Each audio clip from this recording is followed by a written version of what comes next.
Welcome back, all my 40K fanatics out there. And 10th edition is basically here. I mean, we're seeing so much of it. The only thing that's really missing is the points. We're seeing battle reports start to come out with the Leviathan box set and a couple other little things all over the internet. So we're starting to get an idea of what we're about to see here with 10th edition. And today we got well, tomorrow now, but when I have this video posted, we got the Tyranid data sheets. So now we get to see what an entire army looks like. What is this whole, what is the whole concept with the army rules to the detachment rules, enhancements, everything, all encompassing what does the whole picture look like for an army. We don't know the points, so you can't exactly gauge the size because, again, if some of these things are ridiculously underpriced, we may see more of them than we were expecting. And things that look kind of good and powerful might end up having such a high point cost onto them that they don't get play. So for this video, I want to do two things. One, welcome you to my channel. If you haven't subscribed already, please do turn on the bell for notifications. And please leave comments down below. A lot of my content comes across, I'm going to be doing a lot with Grey Knights and Necrons moving forward. Grey Knights look awesome with their cup game of moving models around and picking units up. Feels like a really fun army to play around some of the random secondaries to still be able to get command points and score more points off that. I mean, there's a lot of times where you have a secondary that you don't score in a turn and you can't score. And I like the random secondaries for the ability to be able to constantly have a new mission play, and the Grey Knights are really going to be very good at that, and very good at being able to do that. And of course, my boys, the Necrons. It's going to be I'm real interested to see what that army looks like together. We got to see the reanimation protocol in the teaser, as well as warriors. Looking forward to playing another 120 because I got 20 more I could throw out there. 120 warriors against Lane, and seeing how many we can reanimate. 102 is the record to beat. So, those are the armies I'm looking forward to playing. As you guys, some of you already know the channel, have seen, I got kind of a new background to this. Something for me and Lane when we do the post-game matchups and just talking 40K, just a little bit of a change of scenery instead of always the same backdrop, just something new, something I'm trying out. Did a lot of work here in the studio, I guess you could say, cleaning things up and just some summer cleaning. Taking the opportunity between 9th and 10th to get ready, learn all this stuff, and get ready to put out some more content, some more battle reports. And with that, looking through everything and reading everything, I look at the Tyranids, and the first thing I think of is xenos. So for this video, from this point forward, what I want to cover is looking at these xenos Tyranids. What are some comparison in rules and abilities that maybe give kind of a glimpse into what Games Workshop might go, what direction they might go in with other armies, per se, the Necrons. Some of the things that I noticed in here and I'm looking at, and some of the things I directly jumped to kind of give an idea and just take some fun guesses at what Necrons might have. When I think Space Marines is going to drop up tomorrow, and when that happens, I'll probably do a video covering Grey Knights and what we see from this Marine book, and what we can probably see that Grey Knights are also going to be able to field. So right now, talking about Tyranids and, for that point, Necrons at the same time. Tyranids' Synapsis ability is pretty cool. 3D, if you're within Synapsis range, which is 6 inches, and not wholly within. So if one model is within 6 inches of a Synapse unit, the unit's in Synapsis. Whenever they battle shock, they test on 3d6 instead of 2d6. A lot of things in this army have a leadership of 8. Some of the bigger bugs and smarter bugs are a 7, but for the most part, what we're seeing is an 8. Being able to test on 3d6 is going to be really good. And I'll talk about that later with one unit that I think is actually one unit that we're going to be calling for its head and hate to deal with in the table. They have the Shadows of the Warp ability, which affects the when you battlefield. Let's make sure I'm reading this right.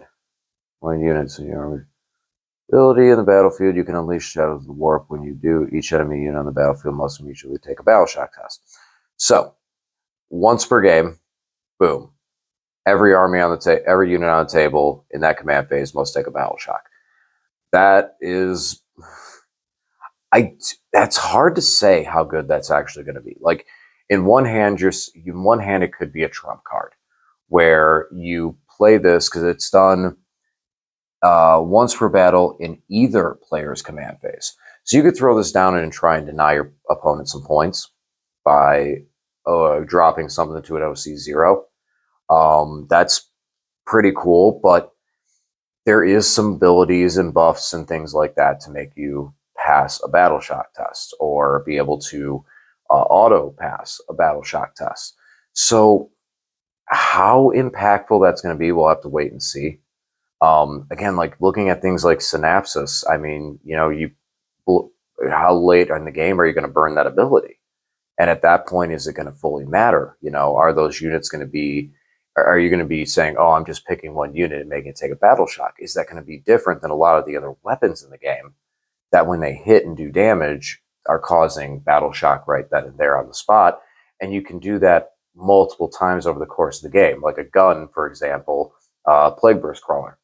Plague Burst Crawler could do this 5 times. So if the Shadow of the Warp is able to get 5 units of battle shock, and some of those aren't ones that you really care if they pass or not, the Plague Burst Crawler can hit and make a unit take a battle shock test that you want to. So even if you don't clear the unit, you're making it take a battle shock every single turn at that point. Now, because you can use the Shadow of the Warp in any player's command phase, that's going to be kind of interesting because you can make your opponent possibly lose out on some stuff, on some command phase effects, or neuter a unit for the turn.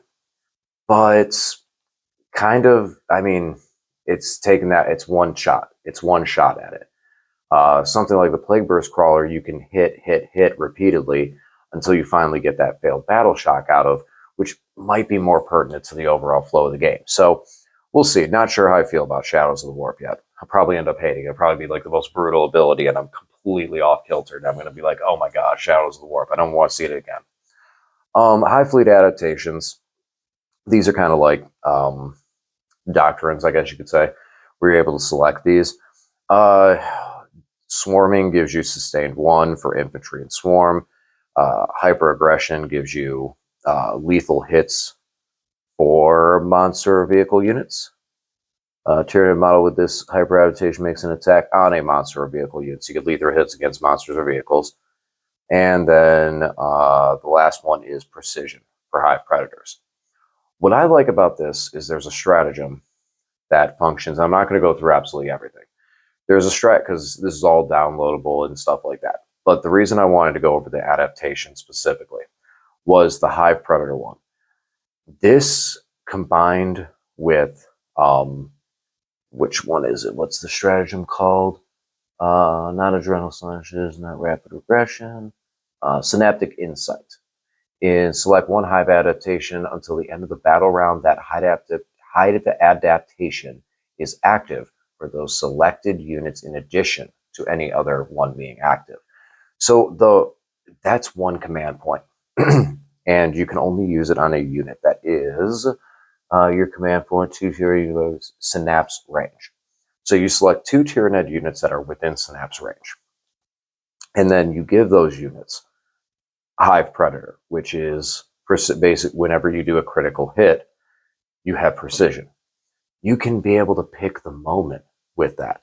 So instead of it being your whole army has this at turn, you can pick and get those 2 units to have them the time you want and peel a librarian out of a unit. So I think that's going to be a huge combo that we're going to see a lot of times over, and definitely be prepared for, is that the synaptic insight being able to suddenly give assassin qualities to a random Tyranid unit that's right there in your face. The enhancements. So looking at the enhancements, I see one that I personally don't like. And it's not that I don't like it. It's that if you can only get 3, I believe. You can pick up to 3 for the 2,000 point game. And if you're going to pick 3, the one that I look at and think is the weakest is Synaptic Linchpin. I don't think boosting the synapsis range is going to be that necessary with one of the, especially because of one of the units I'm going to talk about in a minute. The rest of them are pretty cool. Standard enhancement buff abilities. Perfectly Adept is kind of is really unique and interesting because it's a once per turn effect. So your turn, my turn. You can re-roll a hit, a wound, a damage, advance, a charge, or a saving throw. So since it's once per turn, you have that saving throw option during your opponent's turn, and you can still use it for one of the ones in your turn. I weigh that over Synaptic Linchpin. I think Adaptive Biology is nasty. You give it to a Tyranid model, 5-up, feel no pain, and if the model loses any wounds, it is not at its starting strength, and it's still alive at the beginning of a turn. Now that in feel no pain is a 4-up. So you can. So I'm seeing this a lot more, where when ability goes to the next level, it doesn't happen initially. It happens like at the beginning of the next turn. So if you have a plan in action, and we've seen this before in 9th edition, where you would you get into a point where you're about to charge a unit in some sense or something, and then there's other units that can interact, say with an Overwatch. And maybe not even the Overwatch, but you get into a point where you start triggering other abilities. Fight on death. Fight on death's a big one. So when you hit, you're concerned because you might not kill everyone, or you're going to trigger fight on death, and then you lose the second squad. Okay, and again, the interrupting stratagem is still there, so you can still kind of do that, but it costs 2 command points. We're seeing some of these abilities. Fight on death might function the same as it always has, but seeing the fact of abilities like this, which I've seen on a couple of things, you now have to wait till the next turn to make sure that that thing is still alive. And it says at the start of, because if the bearer has fewer remaining until blah, blah, blah, blah, blah, fewer starting number of wounds remaining until the battle. I'm sorry, maybe I said this all wrong.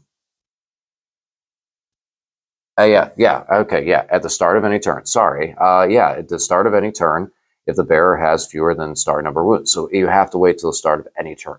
So if somehow you can get damage on this guy on your turn, charge into something, and they poke you for 1 wound, cool. Now you have a 4-up, feel no pain during your opponent's turn. But it lets you resolve. You can resolve everything.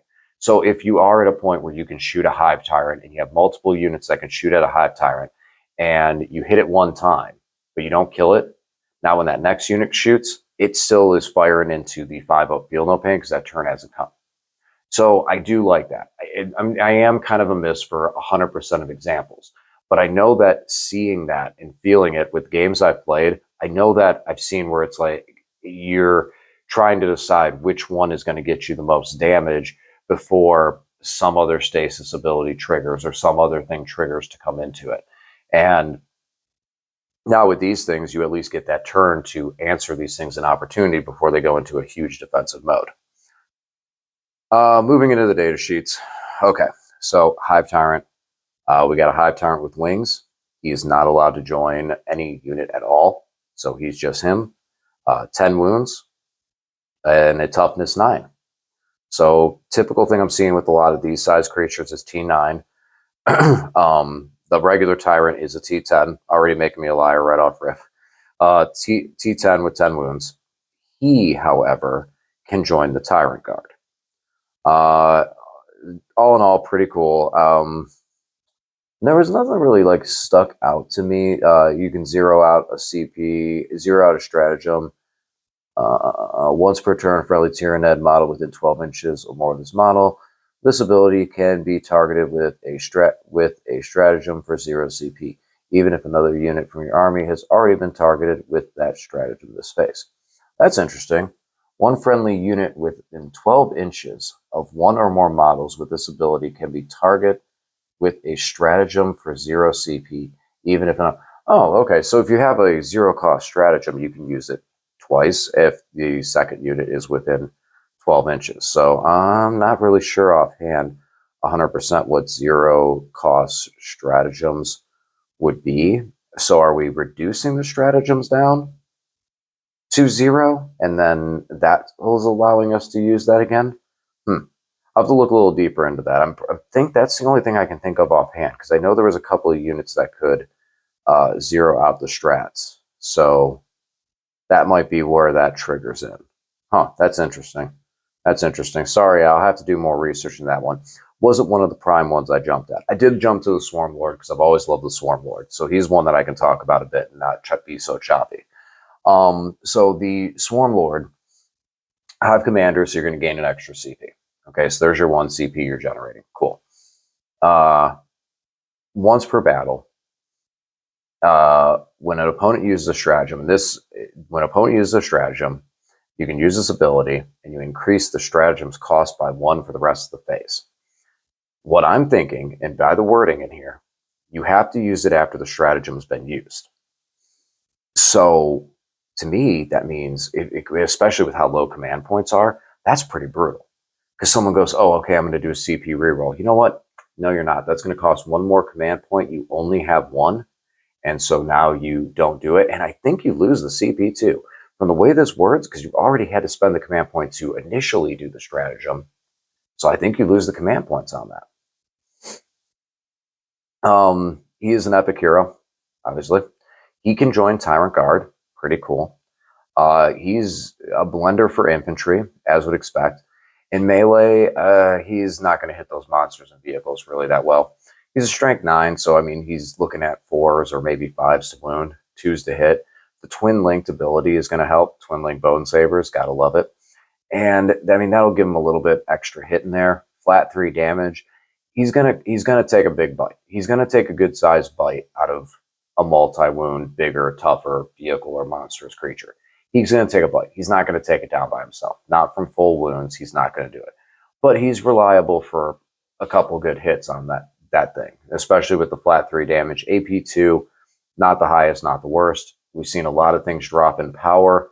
That's still a pretty good place for him to sit.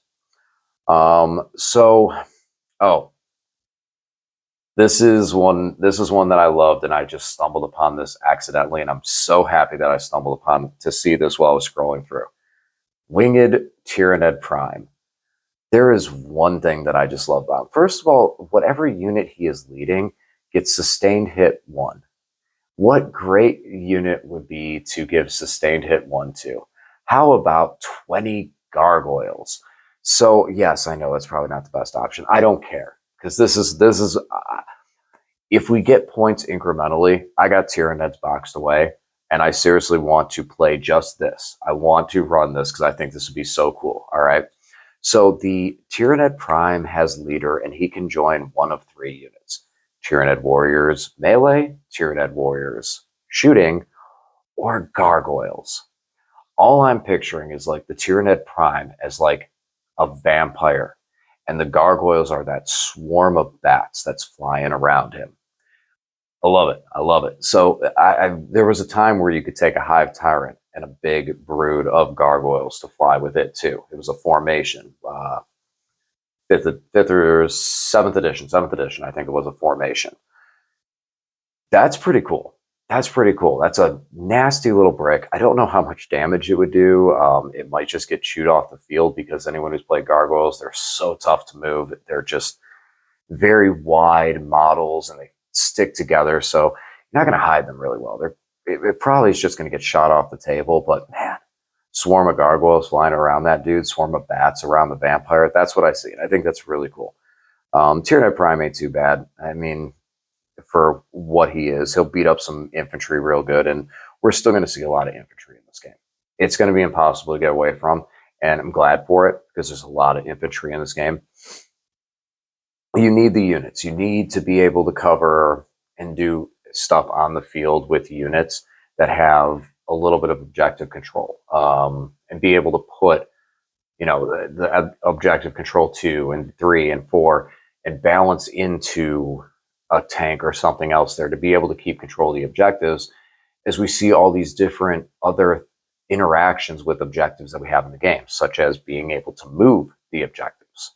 or destroying objectives, which is scary enough as it is. He comes in with 6 wounds.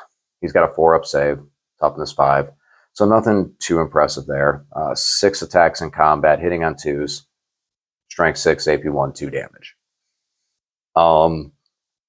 The sustained hit ability on the gargoyles will be cool. They got some unique abilities as well in their profile and their gun. I mean, they do come with just standard flesh borer. All right, so let's get over to the first thing that concerns me with Necrons as a comparison with Tyranids. Tervigon. Tervigon sucks again. You can make an argument that this ain't too bad. You can make an argument that, it's tougher, and if you give it the adaptive physiology and this stuff. When I look at the different Gaunt species, if you're going to run infantry, and correct me if I'm wrong with this one, but NID players, back me up. If you're going to run infantry and you start looking at the list of all the different Gaunt species you can run, Termagants are really down the list. Really far down the list. With the speed, the advance in charge of the Hormagaunts, the flight of the Gargoyles, the barbed Gaunt guys that are busted right now. I mean, there's so many other options. Termagants really fall down the food chain. Now they're only 20-man strong, too. It's really going to be easy to pick them up. The Tervigon is able to target one of those units and put D3+3 back into the squad. No more making a separate unit, none of that stuff. You can target one unit and put D3 back in the squad. And the Tervigon is not protected by the Termagants being nearby like it was last edition, or at least had some defense. So he's toughness 11. He does have a 2-up. For this. Does have a 2-up save. Does have 16 wounds. So that's good for it. Like, it's not going to roll in one turn, but the weapons that are anti-monster, anti-tank, if they get a hold of it, they're going to rip it to shreds. So, and what concerns me with Necrons is we've seen so many different reanimation rules all over the place. We have Gene Stealer Cult being able to bring back whole armies, basically. You have in them putting guys back into squad. You have Guard putting guys back into squad. You have all these armies and all these different data sheets. I know it's like memes out there amongst Necron groups where we see all of these different armies that are able to reanimate good, if not better in some circumstances than we've seen so far. So it concerns me that Games Workshop doesn't know where exactly to fit the reanimation and healing mechanics with some of the armies. And I just hope that Necrons look good for it. That's fingers crossed. We'll see soon. But with the Tervigon, why isn't the Tervigon able to make a 10-man unit again? Just being able to pop a 10-man unit out there. I think most Tyranid players were okay paying the extra cost on this model for the guaranteed 10-man late into the game. So yeah, I mean, maybe it's not that big a loss. Adaptive physiology on it, giving it the feel no pain, could make this thing really, really super tanky. And, going from a 5-up to a 4-up, it's a unit that definitely can get over to that 4-up feel no pain. Swarm some Termagants around, you have good objective control, but still other Gaunt species are so much stronger that it's like, is it even worth buying the Termagants that this model works with? So and that's one thing but like I said, it concerns me with the Necrons for the fact of that healing mechanic in that sense. On the other hand, there is the stratagems and stuff to be able to heal the Termagants. Like, you can heal the Termagants as it is, and then popping that ability on there too. I mean, you can double dip into that unit and get them back up to 20. Like, if they're down to 2, you can just jump them back up to double digits real easy. So pluses and minuses there. Gun strength has gone down. Weapon kill has gone down. Maybe they'll survive it. Maybe the damage is low enough that the Termagants can survive through it and the Tervigon can heal. I don't see it. I don't see it right off rip. I don't think 20-man Termagon is going to survive, and I don't think it's the most popular or powerful option for that gaunt infantry role that Tyranids are going to want and look for. Stopping at the gargoyles real quick, what they bring for my little Batman combination. You got flesh borer assault, so they can advance. They got a 12-inch move. It's got an 18-inch range. It's pretty good threat range. One attack, ballistic skill 4, strength 5, AP 0, 1 damage. It's a flesh borer, so that's not a bad stat. I like seeing the strength 5. That's at least real nice to see that still in the flesh borer. Blinding Venom. In melee, they hit on 4s with strength 3, AP 1, or AP 0, 1 damage. So Blinding Venom doesn't really have an effect now as it did in the previous editions where it gave -1 to hit. But in the shooting phase, after this unit has shot, if it is not within engagement range of an enemy unit, it can make a normal move up to 6 inches. If it does until the end of the turn, this unit is not eligible to declare a charge. So these guys now can just shoot and scoot. They basically fire and fade. 12 inches out, 6 inches back. So if you get them in a good position behind a piece of terrain where they can move out, shoot, fall back to it, it's kind of cool. Now, so here's the thing I wonder now. How does this work with leader? It says this unit. So I guess, yeah, so that would mean that prime would be able to move as well with them because it says this unit, and for all intents and purposes, that prime joins the unit. Okay, so keep that in mind when we're looking at some of these data sheets in the future, that whatever the unit's ability has, that would be then given to that character as well. So vice versa might affect, and in this case, an extra 6-inch move. Granted, you wouldn't be able to charge afterwards, but I mean, now you're looking at assault weapons. So you get 12-inch move, D6 on your advance, an 18-inch range, so you're still good to shoot. No negative penalty for the shooting because you just are for advancing.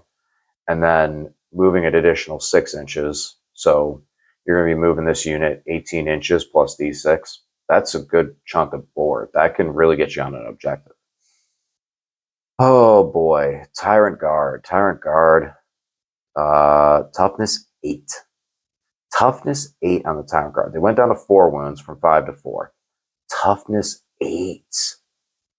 You can take 3 to 6 of them. 6 guys with toughness. 3-up save.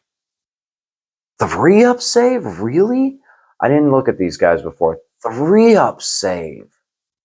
Wow. Only 6-inch move. I think there were 5 before. It's 3-up save. Wow. I'm surprised they're not a 2-up, but toughness 8. Weird. They do have a guardian organism while a character model is leading this unit. Gets a 5-up feel no pain. Okay, cool. They have synapse. Interesting. But 3-up save. Really? I don't know how to feel about that. Because like the toughness 8's at a weird column because we see a lot of weapons that are strength 9. So they're still going to wound them on that on 3s. That like T7, T8, that's not going to matter versus the strength 9 weapons that would hit them. And they only have 4 wounds, so some of those guns can take them out pretty easily. I mean, there is some 3 damage, so at least it would take 2 hits. But a 3-up save, wow, I'm very surprised in that. 5-up feel no pain will definitely help. 5-up feel no pain will definitely help to be able to slow that down. So actually that 4 wounds may not be as bad as I'm thinking. Huh. I'm still 3-up save surprises me.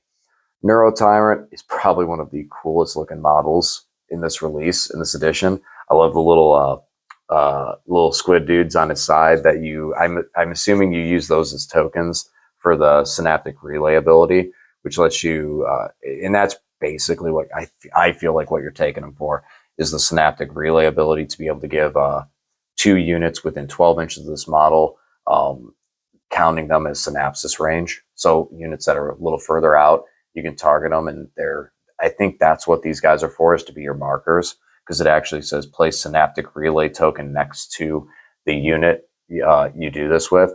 And since these guys don't have a stat line, there's nothing in his data sheet talking about what those 2 little extra bases do. I'm pretty sure those are your markers for it. So I'm cool with that. I'm cool with the units having little, like some of these models maybe having little extra additional toys that aren't necessarily models, but we use them as markers to mark abilities for things.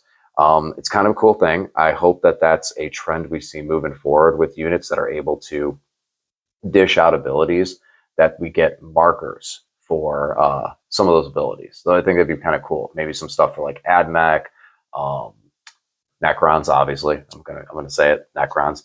What are some other ones? Like Orcs. Orcs have squigs. Orcs have squigs, and I have a couple squigs, different squig bombs. Those are pretty cool because usually those are not typically units, but they're more of a model. They're not models, but they're part of the units, and everyone always like it's like, oh, put a token next to it. So hopefully we get to see more of that stuff. I like that.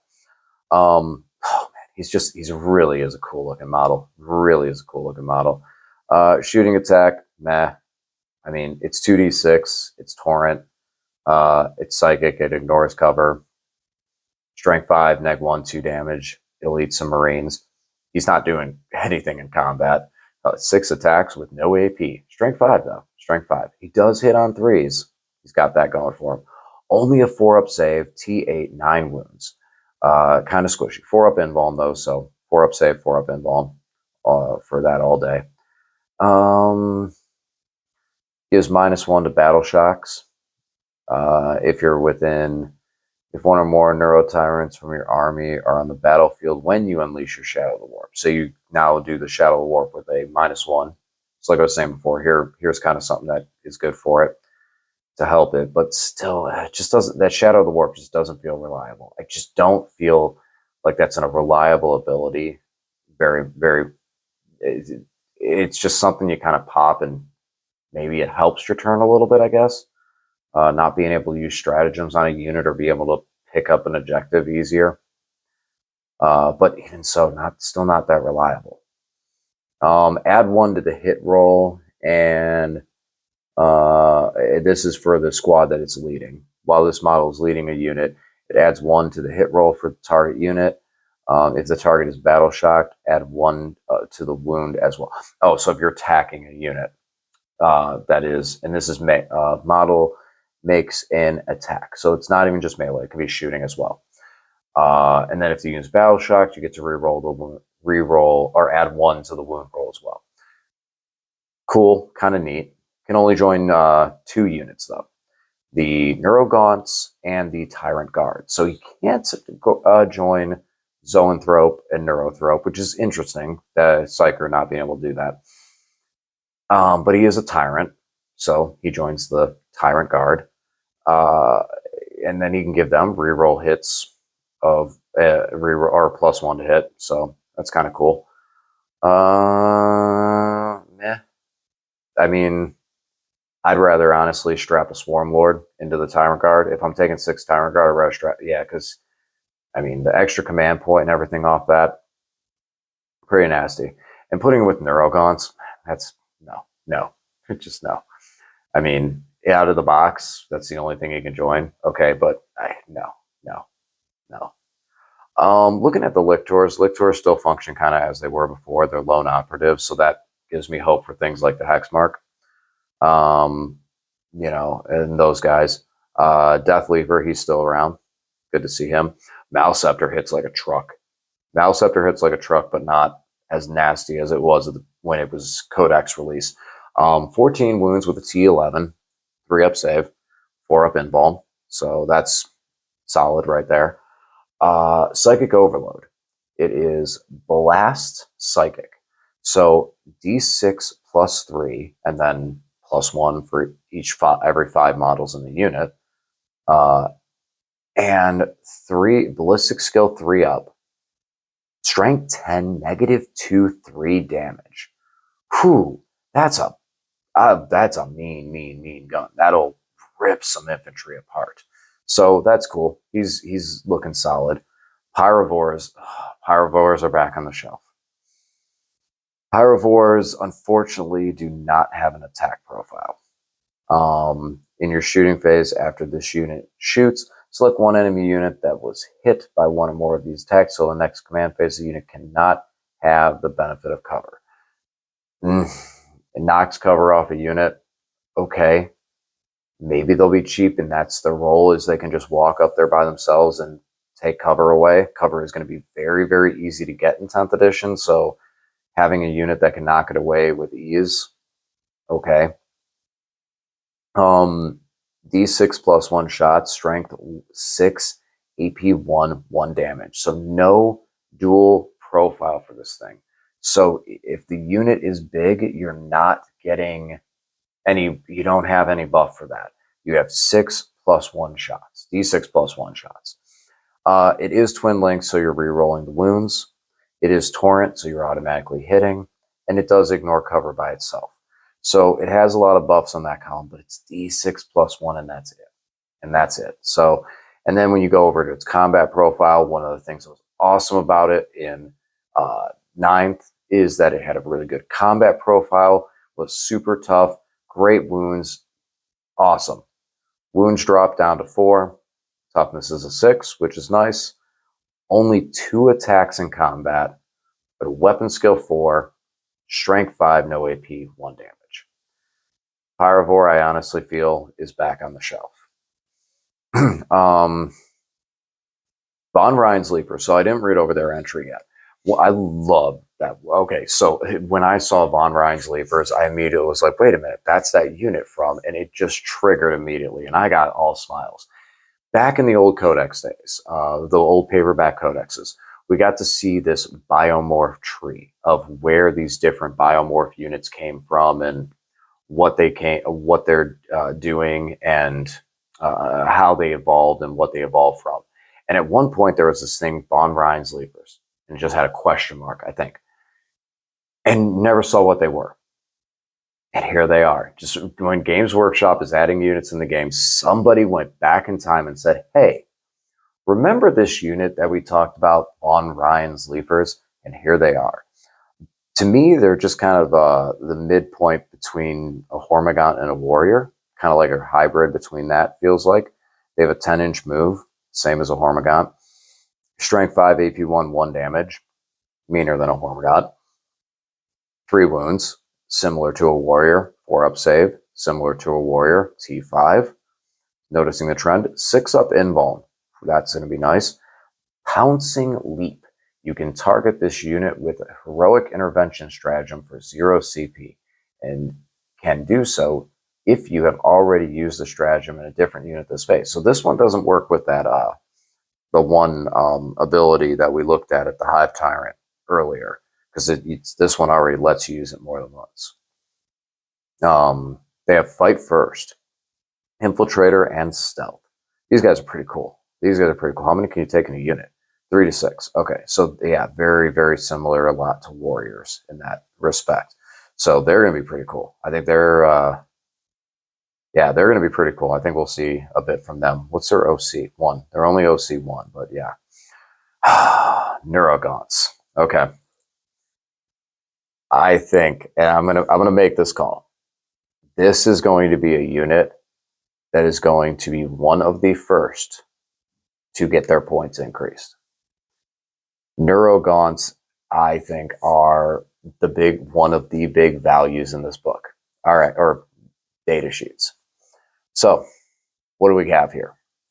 So we have, it has a movement 6, toughness 3, 6 up save, 1 wound, objective control 1, leadership 8, no guns.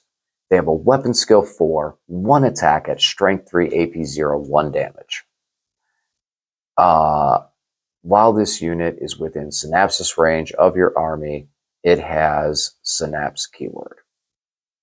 While this unit is within synapsis range of your army, it has the synapse keyword. So, and that's its whatever, it's like neuropsites. So this is, all this unit has to do is be near another unit, and it counts as a synapsis unit.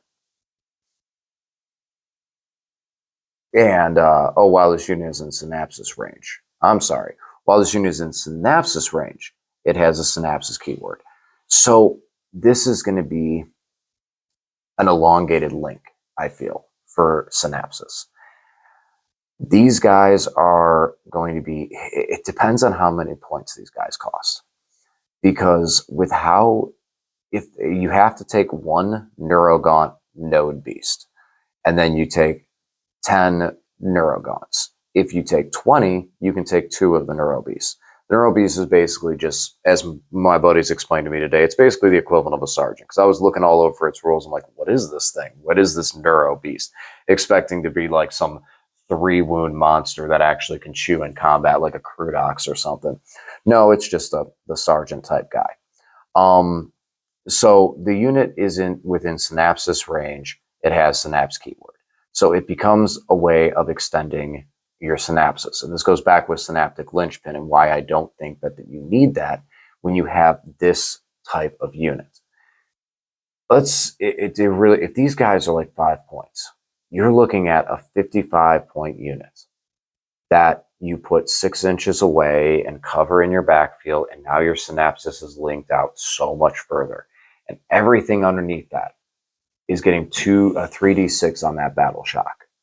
How much is that going to protect from some of these abilities and things, and just be able to keep your army up there, on top of the fact of being able to activate stratagems that target units in synapsis because of the extended range on this. Now, you have things like the Hive Tyrant, Tyranid Warriors, the Zoanthropes, and things like that have synapses. The Neuro Tyrant and units like that give off synapses as it is. But those units are going to need to do other work as well. And one thing I've seen, when we get into especially aura effects, since synapsis is a 6-inch range, is you start to go, well, if I do this, then I can't do this. And not being able to have that full 3d6 on battle shock could be crippling for some of the units, especially with leadership 8. And then units that have abilities that they kill one guy and you have to battle shock right then and there. It could be game breaking for a lot of units, not being able to overwatch. Von Ryan's Leapers not being able to heroic intervention, stop a unit, charge in, and then the Leapers just sit there. And then, yes, in your turn, maybe they're able to answer, but right there, they're not allowed to. By being able to extend that synapsis and have these units that can tear back, scoot forward, and bring synapsis out in those other areas, we start to get back into being able to have the synaptic link range that we had before, minus the psychic powers. Being able to pass off these abilities that require units being in synapsis to get them. Here's the unit that's able to do it. At that same time, too, you could kick, if you had a Neuro Tyrant, you could kick these guys being 12 inches away from the Neuro Tyrant. And that's why I said you don't want to join the Neuro Tyrant to these guys. You move them 12 inches away, you can hit them with his synaptic node. Now they're considered to be in synapsis range. So now they have it 6 inches out in front of them of that extra aura. So now your Neuro Tyrant, basically, with the combination of 12 inches to the Neurogaunts, then 6 inches from them, plus base size. I'm not even going to do the math on that because that's crazy, because now you have to think about how far away the models are separated, the coherency, the directions. I mean, the web and the coverage that you can do with these guys for synapsis is unbelievable. I rank them higher than Termagants. I think they're going to be a unit that, depending on their cost, like seeing 2 of them on the table, not too bad. But if we're able to throw down for 55 points, and these guys are not battle lined. So they don't see battle line on them. So at least the maximum you can take is 3. But being able to take 3 squads of them, and because they have that higher model count, being able to go into 20, I'm thinking 10 of the 11 minimal will be enough. But taking those and taking 3 squads of them, that's a heavy amount of coverage. And I feel like they're going to be a unit that's going to get a point increase just because of how pressing this the synapsis and the 3d6 is going to be. Just not testing 3d6 on Battleshock with how much and how effective we see with it in the game, it's just going to be rough. It's going to be so rough. Rough in the sense of getting abilities to be able to go and get through it. So there isn't really too much else here that, I mean, there's some cool data sheets. I definitely think if you get the time and can download the Tyranid book and just go through it, there's some cool data sheets to start looking at and seeing what we're in for with the Tyranids.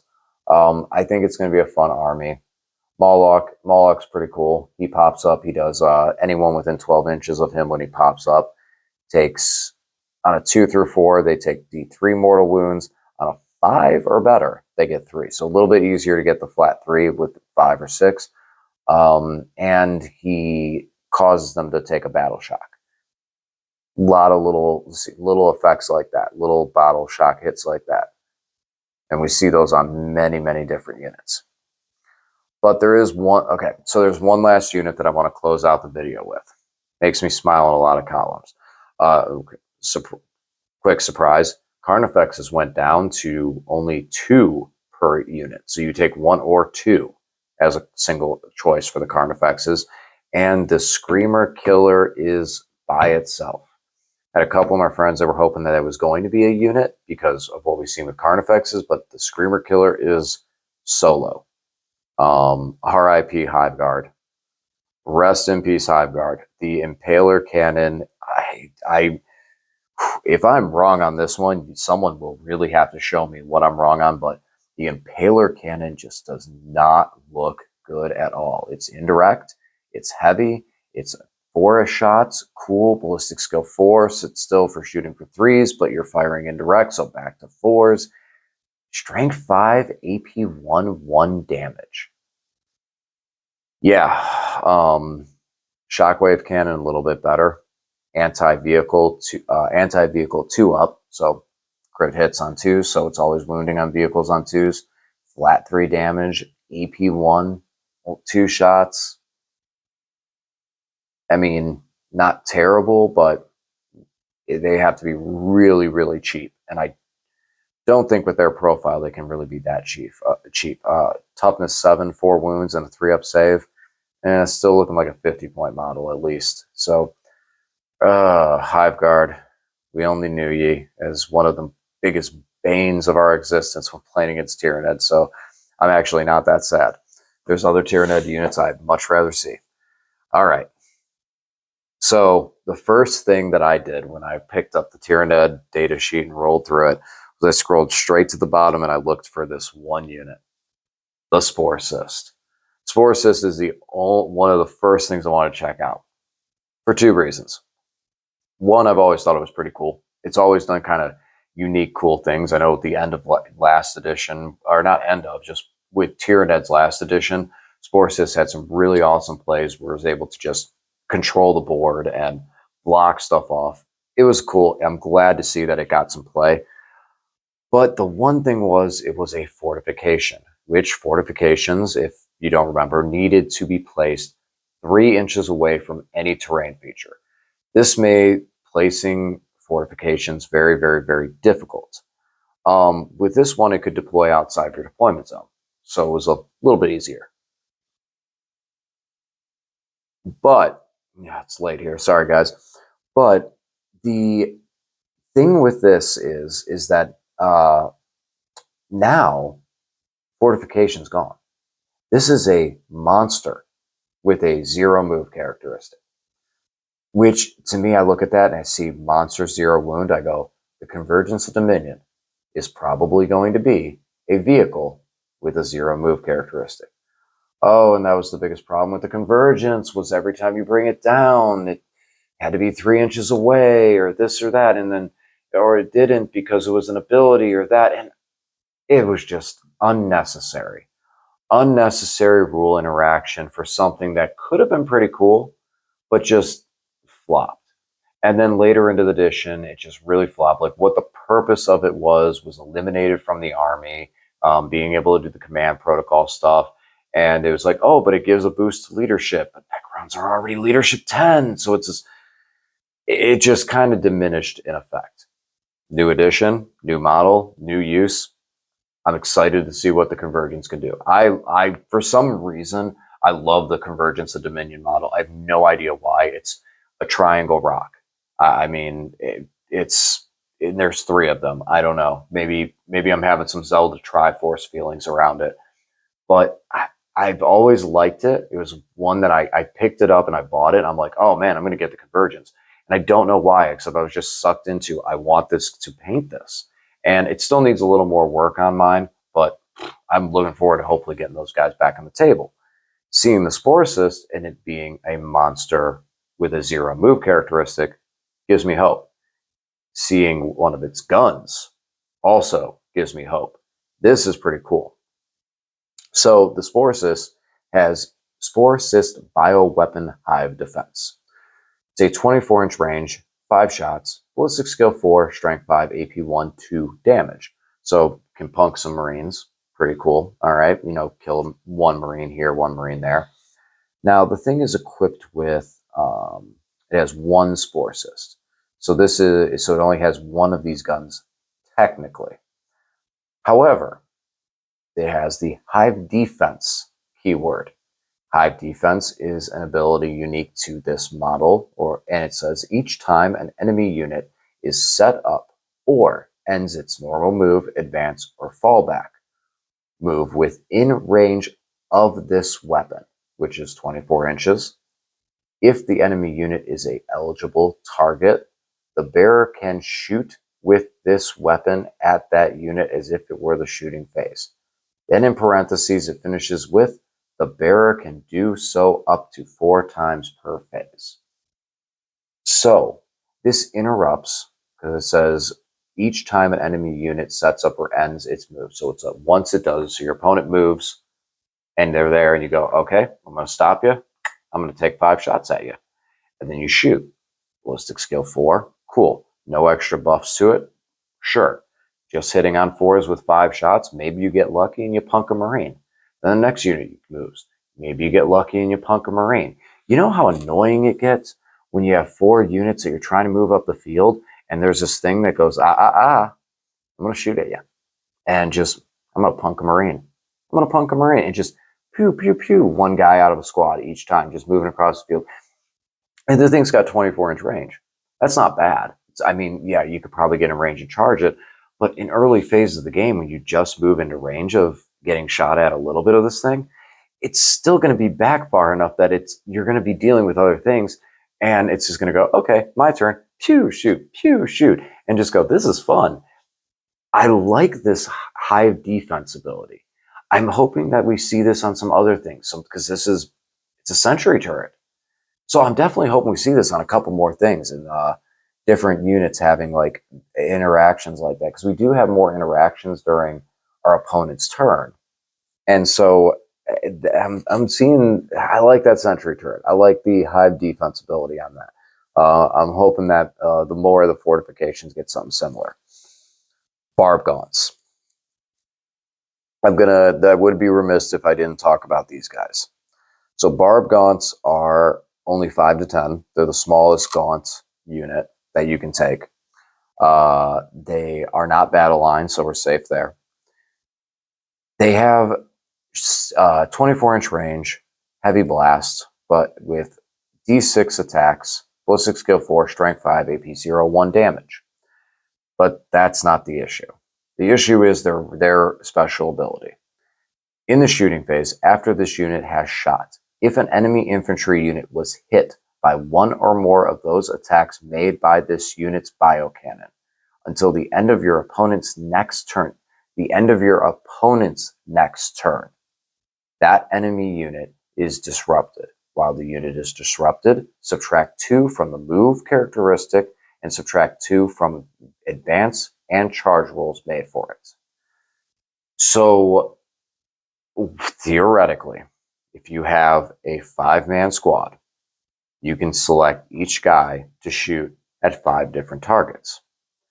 And according to the rules as written, if you hit, it's D6 shots per guy.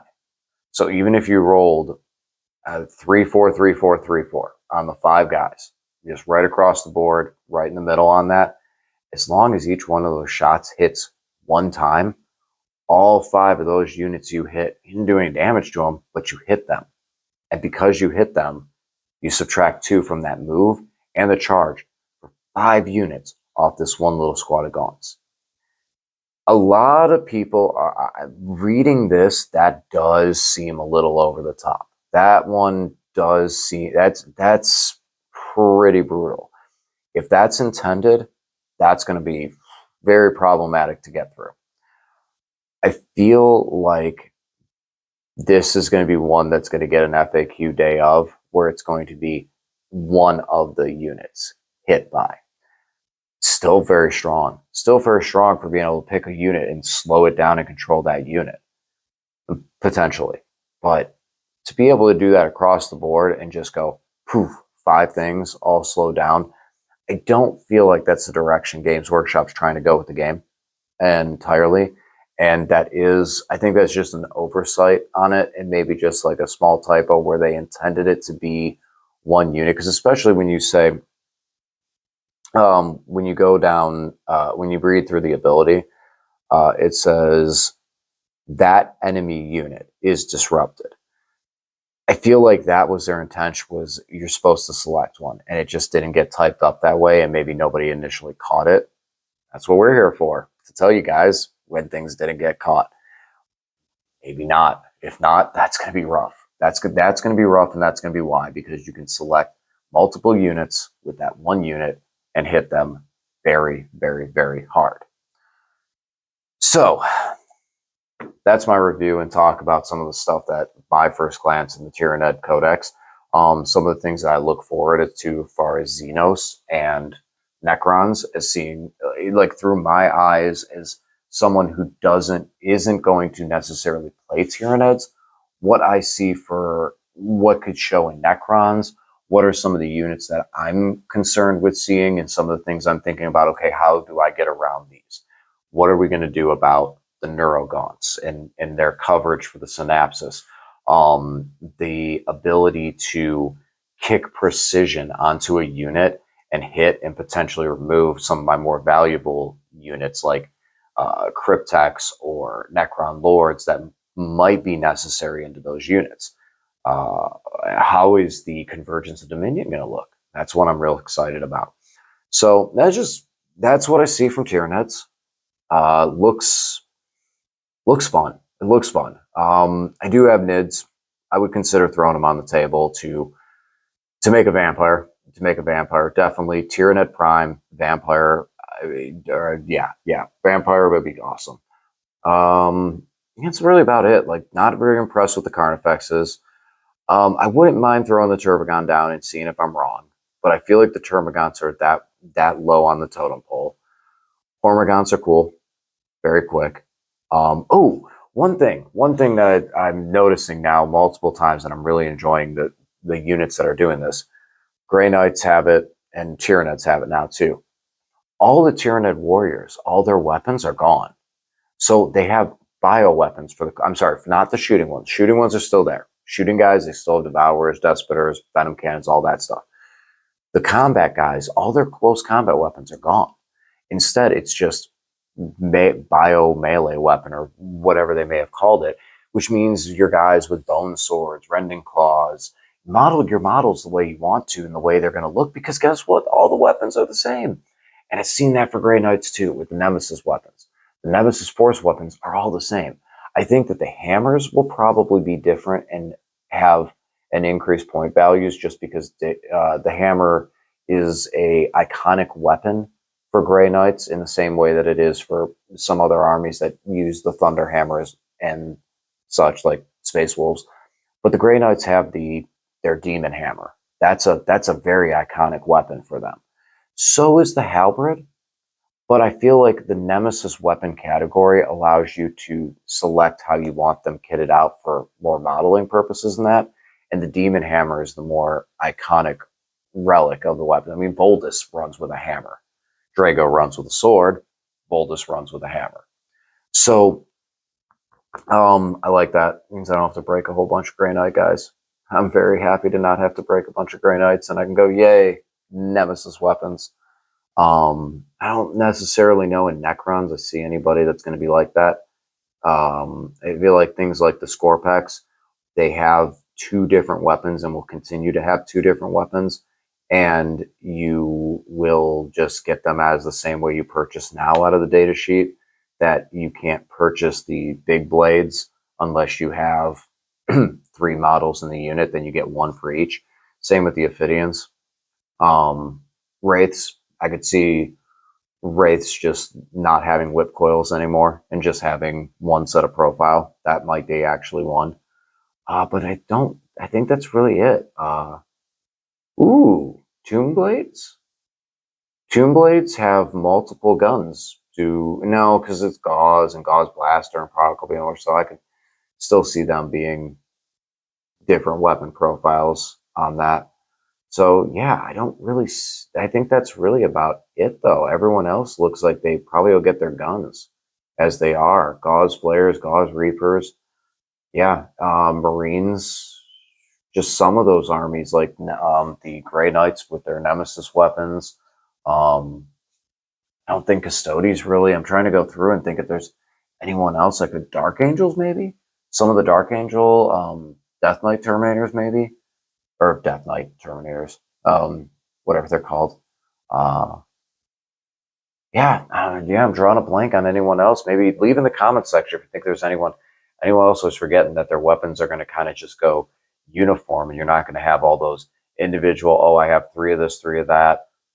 We've seen that kind of with chaos and cursed weapons a little bit. Like cursed weapon was just kind of, it could be a flail, it could be this, it could be on these different guys. So it is nice though not to have to know that right away a good portion of my Grey Knights is already ready to go, and I don't have to pop these arms off and pop these weapons off. Maybe some of the cannons and the side cannons and stuff, but we'll see how that plays out. I think that side cannons might have a home with how they play. Need to see how some of the psychic powers go and really finalize out into that. But yeah, Necrons will be cool to see. I really look forward to seeing what um, how they're going to play on the table, what their reanimation game is going to be, what the heck's going to happen with the Canoptic Reanimator. Look forward to that. And as far as the Marines go, some stuff I'm looking for if the Marines get their release tomorrow. Oh boy, what's some stuff I'm looking forward to seeing? I want to see the tanks because I like some of the Marine tanks and see how they do. Um, the anti-air ones, I'm always curious to see if they're ever going to be relevant because I really like the Hunter and the Stalker. That one, they're just very cool looking vehicles. Uh, yeah, Storm Raven. Storm Raven. I'm very curious to see what Storm Raven looks like, what its profile looks like, and what any special abilities it has.